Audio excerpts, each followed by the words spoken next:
നമ്മോടൊപ്പം മുതിർന്ന മാധ്യമപ്രവർത്തകൻ KG ജ്യോതിർഘോഷാണ്. സാർ സ്വാഗതം. നമസ്കാരം. സാറ്, ചൈനയാണ് ഏറ്റവും വലിയ ഭീഷണിയെന്ന് അമേരിക്ക പ്രഖ്യാപിച്ചു. തൊട്ടു പിന്നാലെ നടന്ന ട്രംപ് നരേന്ദ്രമോദി കൂടിക്കാഴ്ചയിൽ അതുവരെയുള്ള എല്ലാ സൗന്ദര്യപ്പിണക്കങ്ങളും ഒക്കെ മാറ്റിവെച്ച് നരേന്ദ്രമോദിയെ മാലാഖയെന്നോ കില്ലറെന്നോ ഒക്കെ ആണ് ട്രംപ് വിശേഷിപ്പിച്ചത്. ഇന്ത്യക്ക് എന്തെങ്കിലും ഒരു പ്രശ്നം ഉണ്ടായാൽ അപ്പം ഞങ്ങൾ എത്തിയ എന്നും പറയുന്നു. പെട്ടെന്ന് ഈ നയമാറ്റത്തിന് പിന്നിലുള്ള യഥാർത്ഥ കാരണം ചൈനയെ എതിരിടാൻ ഇന്ത്യയെ വേണം, മോദിയെ വേണം എന്നുള്ളത് തന്നെയല്ലേ വാസ്തവം? സംശയം എന്തൊക്കെ മാത്രമല്ല, ഇയാൾക്ക് ഒരു മണ്ടനായിരിക്കുമ്പോഴാണ്. കാരണം വെച്ചാൽ ഒരു അന്താരാഷ്ട്ര വേദിയിൽ G7 പോലുള്ള ഒരു വേദിയിൽ ഒരു 8ാം ക്ലാസ് കുട്ടിയെ പോലെയാണ് സംസാരിക്കുന്നത്. അത് പറഞ്ഞേക്കുന്നത് മാത്രമല്ല, ഈ വളരെ എന്തൊരു ബാലിശമായിട്ടാണ് പറയുന്നത്. നമ്മുടെ ലോകത്തെ ഏറ്റവും വലിയ ഒരു ശക്തിയുള്ള രാജ്യത്തിന്റെ പറയുന്നത് ഞാൻ മോദിയാണെങ്കിൽ ഞാൻ സഹായിക്കും. അതുപോലെ മോഡി അല്ലാതെ ഇനി വേറൊരു നേതാവ് വരുന്നെങ്കിൽ എനിക്ക് പറയാൻ പറ്റത്തില്ല. എന്തൊരു അസംബന്ധ നാടകങ്ങളാണ് കാണുന്നതെന്ന് ആലോചിക്കുക. അല്ല, സാറ് പറഞ്ഞതിൽ ഒരു പ്രശ്നമുണ്ട്. അദ്ദേഹത്തിന് ഇപ്പോൾ 80 വയസ്സായി. അപ്പോൾ അത്ര പ്രായമൊക്കെ അത്രയോ പിന്നെ കുട്ടിത്തം ഉണ്ടാവും എന്നൊക്കെയാണ് പൊതുവിലൊരു നാട്ടുനടപ്പ്. അത് തന്നെയാണ് ഈ ചിഹ്നം കയറി എന്ന് പറയുന്നതിലൊക്കെ ഏതാണ്ട് അതേ ഒരു അവസ്ഥയിലാണ്. ഒന്ന് ആലോചിക്കുക. അത് മാത്രമല്ല, മോദി വളരെ സുന്ദരനാണ്, കാമാണ്, അതായത് മോസ്റ്റ് ബ്യൂട്ടിഫുൾ എന്നാണ് പറഞ്ഞേക്കുന്നത്. മനസ്സിലായില്ലേ? അതേപോലെ അതേപോലെ കില്ലറാണ്, അതേപോലെ ടഫ് പൊസിഷനാണ്. കാര്യം ഒരു വ്യക്തിക്ക് കൊടുക്കാൻ പറ്റാവുന്ന സകല എന്താ പറയാ വിശേഷണങ്ങൾ കൊടുത്തിരിക്കുന്നത്. അപ്പോ അതിന്റെ ഒരു ചിത്രമേ ഉള്ളൂ. ഉദാഹരണത്തിന് ഇപ്പൊ ചൈന അവരുടെ ഈ അമേരിക്കയും ഇറാനും തമ്മിലുള്ള യുദ്ധത്തിൽ പോലും ായിട്ടുള്ളത് ചൈനയുടെ വിജയമാണ്. അത് നമ്മൾ നേരത്തെയുള്ള ഒരു ഡിസ്കഷൻ ചർച്ച ചെയ്ത വിജയമാണ്. അപ്പൊ അതിനകത്ത് ചൈനയുടെ വിജയവും അതുപോലെ തന്നെ 2 ആഴ്ചക്ക് മുമ്പ് അമേരിക്കയിൽ നടന്ന മീറ്റിംഗിൽ പരസ്യമായിട്ട് ദീർഘമായ അദ്ദേഹത്തിന്റെ മാർക്ക് റൂബിയോ പ്രസ്താവിക്കുകയും ചെയ്തു, ചൈന ഒരു ഭീഷണിയായിട്ട് ഉയർന്നവരാണ്. അപ്പൊ ഈ ഇറാൻ അമേരിക്ക ആ യുദ്ധത്തിൽ പോലും ഈ യഥാർത്ഥത്തിൽ സംഭവിച്ചിരിക്കുന്നത് ചൈനയുടെ ഒരു വിജയമാണ് കണ്ടിരിക്കുന്നത്. അപ്പൊ ചൈന ഒരു വലിയ ഭീഷണിയാണെന്ന് കഴിഞ്ഞ 2 ആഴ്ചക്ക് മുമ്പാണ് American state secretary mark Rubio അമേരിക്കയിൽ പരസ്യമായിട്ട് പ്രഖ്യാപിച്ചത്. അത് മനസ്സിലാക്കണം. ഷീ ജിങ്ങിനെ പോയി കെട്ടിപ്പിടിച്ച് വലിയ ഒരു ദോസ്താണെന്നൊക്കെ പറഞ്ഞിട്ട് വന്ന് ഒരു മാസം കഴിഞ്ഞപ്പോഴാണ് ഇത് പറയുന്നതെന്ന് ആലോചിക്കണം. അമേരിക്കയിലെ ട്രംപും അതുപോലെ അവിടുത്തെ സകല ബിസിനസ് രാജാക്കന്മാരും എല്ലാം കൂടെ ചേർന്നിട്ട് അവരെ ശരിക്കും പറഞ്ഞാൽ അമേരിക്കൻ ക്യാബിനറ്റും അവിടുത്തെ ബിസിനസ് കമ്മ്യൂണിറ്റിയും കൂടെയാണ് ചൈനയിലെ സന്ദർശനം നടത്തിയത്. പക്ഷെ അത് വൻ പരാജയമായിരുന്നു. ഷീ ജിൻപിങ് അദ്ദേഹത്തിന്റെ ശരീരഭാഷയിലൂടെയും അതേപോലെ തന്നെ അവർ തമ്മിലുള്ള ഒരു ഉഭയകക്ഷി സംഭാഷണത്തിലൂടെയും ഒക്കെ ചൈന അവരുടെ നിലപാട് ആവർത്തിച്ച് ഉറപ്പിക്കുകയും അതേ സമയത്ത് ട്രേഡിന്റെ കാര്യത്തിലുള്ള കാര്യങ്ങളിൽ നീക്കുപോക്കുകളും ചർച്ചകളും വരുത്തുകയാണ് ചെയ്തേക്കുന്നത്. അപ്പൊ തായ്വാന്റെ പ്രശ്നത്തിലൊക്കെ വളരെ വ്യക്തമായിട്ടാണ് ഷീ ജിങ് പറഞ്ഞത്, അതിനകത്ത് യാതൊരു പ്രശ്നം, ഇതിനകത്ത് ഒരു മാറ്റവുമില്ല. അമേരിക്ക ഇടപെട്ട് കഴിഞ്ഞാൽ അത് വളരെ മോശമായ അന്തരീക്ഷം ആഗോളതലത്തിൽ ഉണ്ടാവുമെന്ന് ഷീ ജിൻപിങ് സന്ദർശിച്ച ആ ഒരു അതിഥികളെന്നുള്ള മര്യാദ പോലും കണക്കിലെടുക്കാന്ന് പറഞ്ഞത്. അപ്പൊ അതിനുശേഷമാണ് ഇപ്പൊ ഈ മാർക്ക് റൂബിയോ ഈ 2 ആഴ്ചക്ക് മുമ്പ് അമേരിക്കയിൽ പ്രഖ്യാപിച്ചത് ചൈന വലിയ ഭീഷണിയാണ്. ഇപ്പൊ ഈ ഒരു ഇറാൻ അമേരിക്ക തമ്മിലുള്ള ഡീലിന്റെ പിന്നിലും ശരിക്കും ഇവിടെ വിജയിച്ചത് ചൈനയാണ്. ചൈനയുടെ ഉദാഹരണത്തിന് ഇറാന്റെ പിന്നില് ഇറാന് എന്തുകൊണ്ടാണ് പിടിച്ചു നിൽക്കാൻ കഴിഞ്ഞത്? കാര്യം ഈ കഴിഞ്ഞ 47 വർഷമായിട്ട് ഈ ലോകത്തുള്ള മുഴുവൻ പോർട്ടുകളിലും എല്ലാ സ്ഥലങ്ങളിലും അമേരിക്ക ഈ ഇറാനെതിരെ ഉപരോധങ്ങൾ പ്രഖ്യാപിച്ചിരുന്നു. പക്ഷെ അമേരിക്ക പിടിച്ചു നിന്നത് മുഴുവൻ ഇറാൻ പിടിച്ചു നിന്നത് മുഴുവൻ 2021 ഉണ്ടാക്കിയ ചൈനയുമായിട്ടുണ്ടാക്കിയ $400 ബില്യൺ കരാറിന്റെ അടിസ്ഥാനത്തിലാണ്. അതനുസരിച്ചിട്ട് ഇവര് ഇറാൻ ഒരു തടസ്സവുമില്ലാതെ ഈ എണ്ണ, അവിടുത്തെ പെട്രോളിയം ഉൽപ്പന്നങ്ങൾ ചൈനയ്ക്ക് കൊടുക്കാമെന്നും അതേ സമയത്ത് ഇറാന്റെ ഈ ടെക്നോളജിയും അതുപോലെ തന്നെ അനുബന്ധമായിട്ടുള്ള ഇൻഫ്രാസ്ട്രക്ചറിന്റെയും ബാക്കിയുള്ള എല്ലാ സാങ്കേതിക സഹായങ്ങളും എല്ലാ സംവിധാനങ്ങളും ലഭ്യമാക്കാമെന്നുള്ളതാണ് ഈ 2021 ഇറാനും ചൈനയും തമ്മിലുണ്ടാക്കിയ കരാർ, അതോടൊപ്പം തന്നെ റഷ്യയുമായിട്ടുള്ള ഈ സൗഹൃദം, ഈ രണ്ട് രാജ്യങ്ങളും കൂടെയാണ് ശരിക്കും ഇറാനെ പിന്നെ നിലനിർത്തിയതും. ഈ രണ്ട് രാജ്യങ്ങളും കൂടെ ചേർന്നിട്ടാണ് ഈ അമേരിക്കക്കെതിരെ ഇറാൻ യുദ്ധം നടത്തിയത്. അപ്പൊ ഈ ഒരു ഘട്ടത്തിൽ അവസാനം തോറ്റു തുന്നം പാടിയിട്ട് അമേരിക്കയ്ക്ക് പോകേണ്ടി വന്നു. അതും അതിന്റെ മുഖ്യമായ കാരണം ചൈന തന്നെയാണ്. അപ്പൊ ചൈന നൽകിയ ഡ്രോൺ ടെക്നോളജിയും അതേപോലെ സാങ്കേതിക സഹായം എല്ലാം ഉപയോഗിച്ച് തന്നെയാണ് ഇവർ ഈ ആയുധങ്ങളും, അതോടൊപ്പം തന്നെ ഈ സ്ട്രാറ്റജി തയ്യാറാക്കുന്നതിൽ പോലും ചൈനയുടെ ഒരു റോൾ ഉണ്ടായിരുന്നു പറഞ്ഞത്. കാരണം അമേരിക്കയും ഇറാനും തമ്മിൽ നടന്ന യുദ്ധം ലോകത്തിലെ ഏറ്റവും അത്യന്താധുനികമായ സാങ്കേതിക വിദ്യയും അതുപോലെ തന്നെ യാതൊരു വിധമായ സാങ്കേതിക പരിജ്ഞാനമില്ലാതെ ലോകത്ത് ഒറ്റപ്പെട്ട് കിടന്ന ഇറാന്റെ സ്ട്രാറ്റജിയും തമ്മിലുള്ള യുദ്ധമായിരുന്നു. അവർ സ്ട്രാറ്റജി വിജയിക്കുകയും ഇന്ന് ലോകത്തിൽ ലഭ്യമായിട്ടുള്ള എല്ലാ സാങ്കേതിക വിദ്യയും സമ്പത്തും മിലിറ്ററി കരുത്തും എല്ലാം പരാജയപ്പെടുകയും ചെയ്യുന്ന ഒരു സംഗതിയാണ് നമ്മൾ ഇറാൻ അമേരിക്ക യുദ്ധത്തിൽ കാണുന്നത്. അപ്പൊ അവിടെ ചൈനയാണ് ജയിച്ചു വരുന്നത്. ചൈന ഇങ്ങനെ ഉയർന്നു വരികയാണ്. ചൈന ഒരു അമേരിക്കയെ സംബന്ധിച്ചിടത്തോളം ഒരു ഗ്ലോബൽ ഭീഷണിയായിട്ട് അവരുടെ മുമ്പിൽ മാറിക്കഴിഞ്ഞു. ആ ഭീഷണിയിൽ ചൈന ഭീഷണിയാകുമ്പോൾ ഇന്ത്യയെ കൂടെ നിർത്തുക എന്നുള്ള അമേരിക്കയുടെ പോളിസി, ഈ പോളിസി മുൻകൂട്ടി കണ്ടുകൊണ്ടാണ് കഴിഞ്ഞ 10 വർഷത്തിലേറെയായിട്ട് ഈ അമേരിക്കൻ പോളിസി ഷേപ്പ് ചെയ്യുന്നത്. ഈ കഴിഞ്ഞ 10-25 കാൽ നൂറ്റാണ്ട് കൊണ്ടാണ് അമേരിക്കയും ഇന്ത്യയും തമ്മിൽ ഒരു നല്ല സൗഹൃദത്തിലേക്ക് എത്തിയത്. അതുവരെ ഈ ശീതയുദ്ധ കാലഘട്ടത്തിൽ യഥാർത്ഥത്തിൽ നമ്മൾ റഷ്യയുമായിട്ട് നമ്മുടെ നയം ചേരിചേരാ നയമായിരുന്നെങ്കിലും നമ്മൾ റഷ്യയുമായിട്ട് ചേർന്നിട്ടുള്ള ഒരു നല്ല സൗഹൃദമായിരുന്നു. ആ സൗഹൃദം ഇപ്പോഴും തുടരുന്നുണ്ട്. അപ്പൊ അതിനെ നിലനിർത്തിക്കൊണ്ട് തന്നെ വളരെ ഒരു നല്ല സൗഹൃദപരമായ ഒരു അന്തരീക്ഷം ഈ അമേരിക്ക ഇന്ത്യയുമായിട്ട് ഉണ്ടാക്കിയെടുത്തു. അതേപോലെ ഒരുപാട് കരാറുകൾ ഇന്ത്യയുമായിട്ട് ഉണ്ടാക്കിയിട്ടുണ്ട്. അപ്പൊ അങ്ങനെയുള്ള ഒരു സാഹചര്യത്തിലാണ് ഈ ട്രംപ് വന്നിട്ട് ഈ താരിഫ് യുദ്ധം വന്ന് ഈ അതിനുശേഷം പിന്നീട് ഈ ഓപ്പറേഷൻ സിന്ദൂറിന്റെ സമയത്ത് ഈ ട്രംപ് ഈ പറഞ്ഞതുപോലെ ഞാൻ പറഞ്ഞിട്ടാണ് താരിഫ് കാണിച്ച് പേടിപ്പിച്ചിട്ടാണ് ഇന്ത്യയെ കൊണ്ട് യുദ്ധം അവസാനിപ്പിച്ചതെന്നുള്ള പറഞ്ഞു. അങ്ങനെ ഈ ട്രംപിന്റെ രണ്ടാം വരവിലാണ് ഇന്ത്യയുമായിട്ടുള്ള ബന്ധം വഷളാവുന്നത്. ഒന്നാം വരവിൽ ഇന്ത്യയും ട്രംപും തമ്മിലുള്ള ബന്ധം വളരെ സുദൃഢമായിരുന്നു. രണ്ടാം വരവിന്റെ തുടക്കത്തിലും അത് ഉദ്ഘോഷിക്കപ്പെടുകയും ചെയ്തു. പക്ഷേ ട്രംപിന്റെ ഈ ക്രിപ്റ്റോ കറൻസി താല്പര്യം, അത് ട്രംപിന്റെ മരുമകന്റെ മക്കളുടെ കമ്പനിയായ ലിബർട്ടി കമ്പനി, ഈ ലിബർട്ടി കമ്പനി പാകിസ്ഥാനിൽ വന്നിട്ട് ഈ അവിടുത്തെ പ്രസിഡന്റും പാകിസ്ഥാനുമായിട്ടും അതായത് പിന്നെ മുനീറുമായിട്ടും എല്ലാം ധാരണ ഉണ്ടാക്കി അതിൽ പാകിസ്ഥാനെ അതിനെ മുഖ്യമായ ഒരു പങ്കാളിയാക്കി അവരുടെ താല്പര്യം പാകിസ്ഥാനിലൂടെ സംരക്ഷിക്കാനുള്ള ശ്രമം നടന്നതോടുകൂടിയാണ് ഈ ട്വിസ്റ്റ് വരുന്നത്. അതിനുശേഷം ഓപ്പറേഷൻ സിന്ദൂർ വരുന്നു. ഓപ്പറേഷൻ സിന്ദൂർ വന്നതിന് ശേഷം അത് താൻ പറഞ്ഞിട്ടാണ് ഇന്ത്യയെ കൊണ്ട് നിർത്തിയെന്ന് പറഞ്ഞു. അങ്ങനെ ഒരു ഇമോഷണൽ റിലേഷൻഷിപ്പ് അമേരിക്കയുമായിട്ടുള്ളത് അവിടെ വെച്ച് കട്ടാവുകയാണ് ചെയ്യുന്നത്.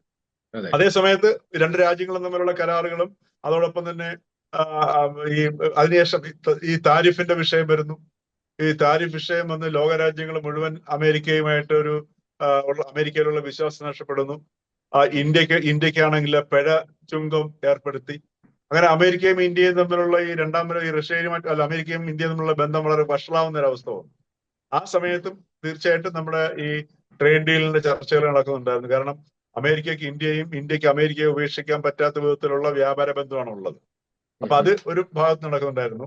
അങ്ങനെ വഷളായ ബന്ധത്തിന് ശേഷം പിന്നെ ട്രംപ് അതിനുശേഷം ശ്രമിച്ചുകൊണ്ടിരുന്നത് മോദിയുമായിട്ട് അല്ലെങ്കിൽ ഇന്ത്യയുമായിട്ടുള്ള ബന്ധം പുനഃസ്ഥാപിക്കാനാണ്. അപ്പോഴാണ് കഴിഞ്ഞ വർഷത്തെ G7 മീറ്റിങ്ങുകൾ കാനഡയിൽ വെച്ചാണ് നടന്നത്. കാനഡയിൽ വെച്ച് നടന്ന സമയത്ത് കാനഡയിൽ വന്നപ്പോൾ ട്രംപ് മോഡിയെ ക്ഷണിച്ചു, ഒന്ന് വന്നിട്ട് പോകും, നമുക്കൊരു ചായ കുടിച്ചിട്ട് പോകാമെന്ന് പറഞ്ഞു. അപ്പൊ മോഡി പറഞ്ഞു ചായ ഒന്നും താല്പര്യമില്ല എന്ന് പറഞ്ഞിട്ട് മുപ്പത് നേരെ ഇന്ത്യയിലേക്ക് വരെ ചെയ്തു. അങ്ങനെ ശരിക്കും പറയാൻ സ്നബ് ചെയ്തു. അപ്പൊ അതിനുശേഷം ഇപ്പോ ഇവിടെ വന്നിട്ട് ഇദ്ദേഹം പറഞ്ഞിരിക്കുകയാണ് എന്താണ് ലോകസുന്ദരനാണ്. അത് മാത്രമല്ല ഈ ഇപ്രാവശ്യത്തെ G7 മീറ്റിംഗിന്റെ തമാശ എന്ന് പറഞ്ഞു കഴിഞ്ഞാൽ അവിടെ വലിയ അജണ്ടകളൊക്കെ ആയിരുന്നു ഫിക്സ് ചെയ്തിരുന്നത്. അതായത് AI റെഗുലേഷൻ സംബന്ധിച്ചുള്ള കാര്യങ്ങള്, പിന്നെ മാറുന്ന ജിയോ പൊളിറ്റിക്സിലെ സംഗതികള്, ഇതെല്ലാം ചർച്ചയായിരുന്നു. പക്ഷെ ഇപ്രാവശ്യത്തെ G7 മീറ്റിംഗിൽ ഏറ്റവും കൂടുതൽ ശ്രദ്ധേയമായത് മോഡിയും പിന്നെ മെലോനിയും തമ്മിലുള്ള ഹസ്തദാനവും അവർ തമ്മിലുള്ള ചിരിയും അതോടൊപ്പം തന്നെ ട്രംപിന്റെ ഈ വരവ്. ഒരു ചിരി സാറ് മിസ്സായി. ഒരു ചിരി സാറിന് മിസ്സായി. അതിൽ ഒരു ചിരി മിസ്സായി. അതാണ് ഏറ്റവും വൈറൽ ചിരി. അതാണ് അത് കണ്ടു നിന്ന ജയശങ്കറിന്റെ ചിരിയാണ് വൈറലായത്. ജയശങ്കറിന്റെ ചിരി അതെ അതുകൊണ്ട് വൈറലായത്. അപ്പോ അതാണ് ശരിക്കും ഇപ്രാവശ്യത്തെ G7.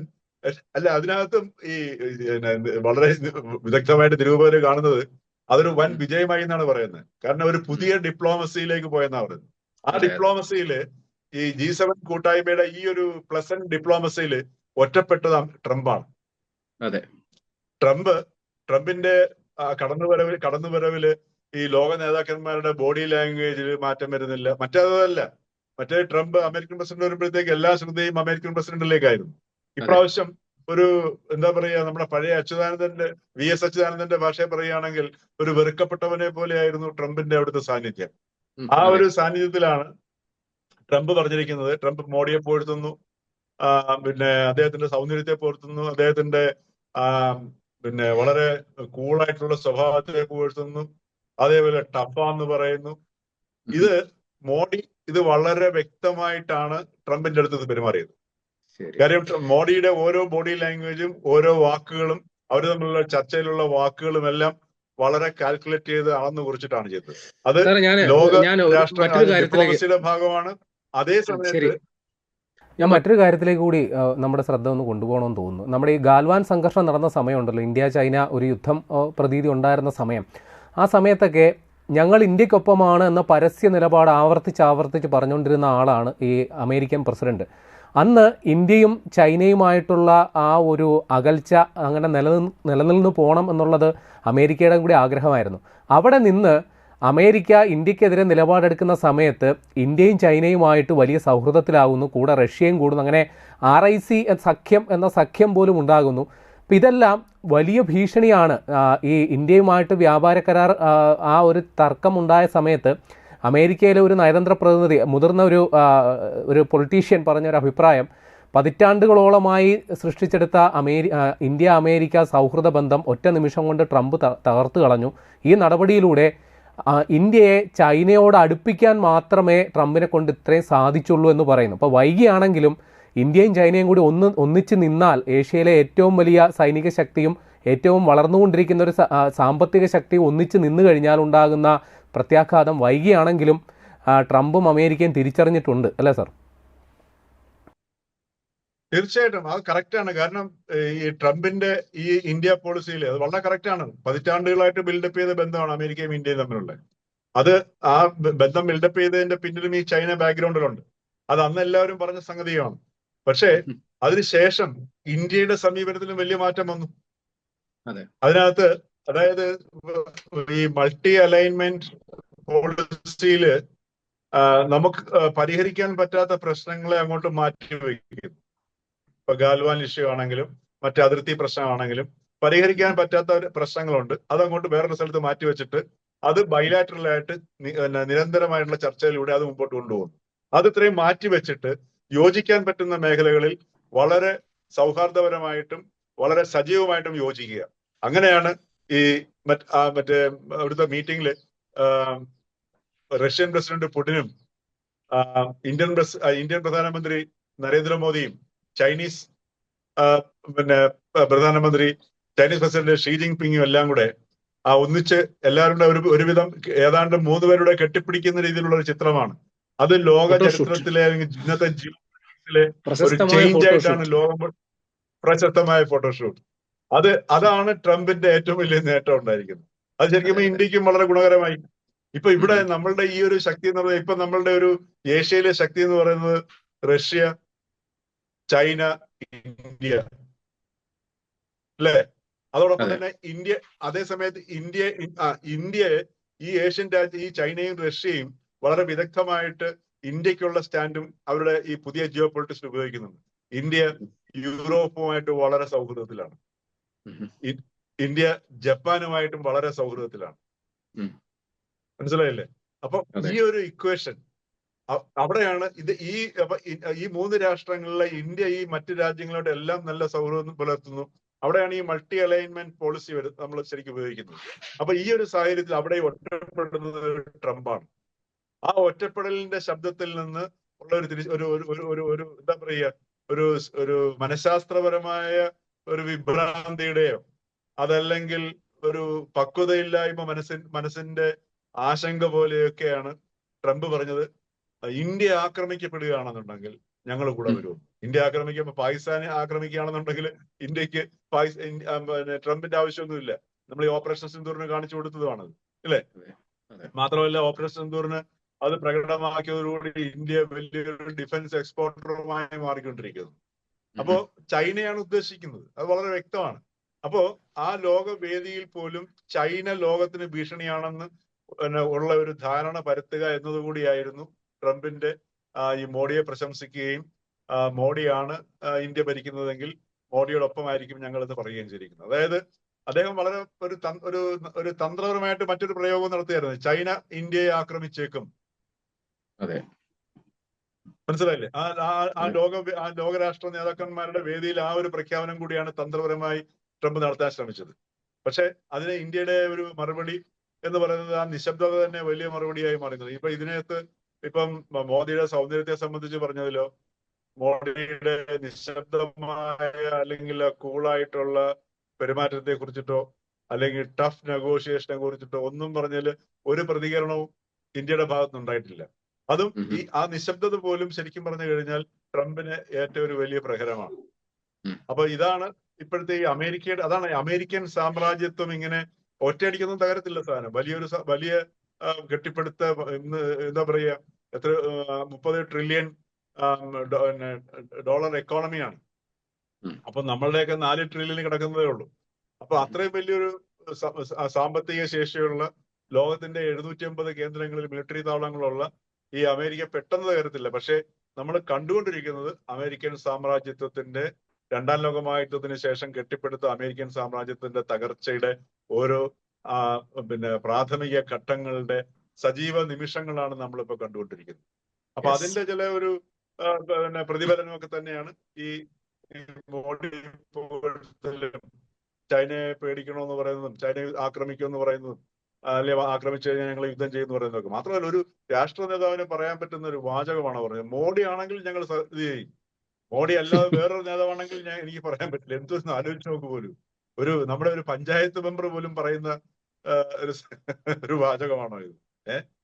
അപ്പൊ അതൊക്കെ സൂചിപ്പിക്കുന്ന യഥാർത്ഥത്തില് അമേരിക്കൻ പ്രസിഡന്റിന്റെ പാപ്പരത്വവും അമേരിക്കൻ സാമ്രാജ്യത്വത്തിന്റെ ദൗർബല്യവും കൂടെയാണ് ഈ കാണിക്കുന്നത്. ശരി, നന്ദി സർ.